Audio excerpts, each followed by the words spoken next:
Super star Rajinikanth, Lokesh కాంబోలో తెరకెక్కిన కూలీ audience ముందుకు వచ్చేసింది. ఈ సినిమా మిక్స్డ్ రెస్పాన్స్ తెచ్చుకుంది. సినిమా చూసిన ఆడియన్స్ అంతా కూడా ఏదో మిస్ అయిందన్న ఫీలింగ్ లో ఉన్నారు. ఇంతకీ కూలీ కథ ఏంటంటే, ఒక శక్తివంతమైన డాన్ సైమన్, అదే మన కింగ్ నాగార్జున, వైజాగ్ పోర్ట్ ని లీజ్ కి తీసుకుని అక్కడ అక్రమ పనులన్నీ చేస్తుంటాడు. సైమన్ కింద దయాల్, అదే సౌబిన్ షాహిర్ పనిచేస్తుంటాడు. పోర్ట్ అంతా దయాల్ కంట్రోల్లో ఉంటుంది. అక్కడ జరిగే విషయాలు ఎవరు బయట పెట్టాలని అనుకున్నా వాళ్ళని దయాల్ బ్రతకనివ్వడు. ఈ టైంలో రాజశేఖర్, అదే మన సత్యరాజ్, ఒక మొబైల్ క్రిమేటర్ కుర్చీ కనిపెడతాడు. దాని గురించి సైమన్ కి తెలుస్తుంది. తన నేరాలన్నీ కప్పిపుచ్చుకునేందుకు రాజశేఖర్ ని కలిసి పనిచేయమంటాడు సైమన్. అతను ఒప్పుకోకపోతే కూతుర్ని చంపేస్తా అని బెదిరిస్తాడు. ఈలోగా రాజశేఖర్ హత్యకు గురవుతాడు. దానికి కారణమైన వాళ్ళని పట్టుకునే క్రమంలో రజనీకాంత్ రంగంలో దిగుతాడు. తన స్నేహితుడు హత్యకు గురవటంతో దానికి కారణమైన వాళ్ళని పట్టుకునే క్రమంలో దేవా, అదే మన రజనీకాంత్ రంగంలోకి దిగుతాడు. దేవా, సైమన్ కలిసి ఏం చేశారు, ఇందులో దాహా పనేంటి, ఈ స్టోరీలో కాలేజ్ గా కన్నడ ఉపేంద్ర ఎలా వచ్చాడు అన్నది సినిమా చూడాల్సిందే. ఈ సినిమాను లోకేష్ తన రెగ్యులర్ పందాలో కాకుండా కొత్తగా చేశాడు. అంతేకాదు ఎల్సీయూలా కాకుండా స్టాండ్ లోన్ సినిమాగా కూలీ వచ్చింది. అయితే సినిమాలో బలమైన సీన్స్,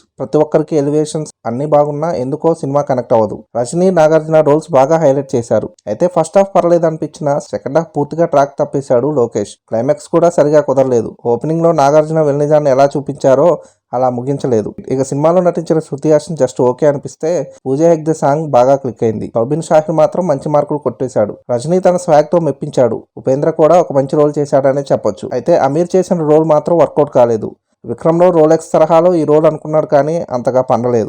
ఓవరాల్ గా కూలీ సూపర్ స్టార్ ఫ్యాన్స్ చూడదగ్గ ఒక సినిమానే. అయితే సినీ లవర్స్ ఎంజాయ్ చేసే అంశాలు ఉన్నా కూడా రెగ్యులర్ లోకేష్ కనకరాజ్ సినిమాలో ఉండే హై మూమెంట్స్ ఇందులో లేవు. అనిరుద్ధ్ మ్యూజిక్ కూడా ఇంప్రెస్ చేస్తుంది కానీ ఆశించిన రేంజ్ లో అయితే లేదు. సినిమా చాలా చోట్ల డిసప్పాయింట్ చేస్తుంది. సో కూలీ సినిమాపై ఇది మా ఒపీనియన్. మరి కూలీ సినిమా మీరు చూసారా? చూస్తే మీ ఒపీనియన్ ఏంటో కింద కామెంట్ లో చెప్పండి. అదండి సంగతి. ఇలాంటి ఇంట్రెస్టింగ్ విషయాలు మరెన్నో తెలుసుకోవడానికి మా ఛానల్ని సబ్స్క్రైబ్ చేసుకోండి. మా వీడియోస్కి లైక్ చేసి పక్కనే ఉన్న బెల్ ఐకాన్ క్లిక్ చేయడంతో మా వీడియోస్ మీకు నోటిఫికేషన్ రూపంలో వస్తాయి.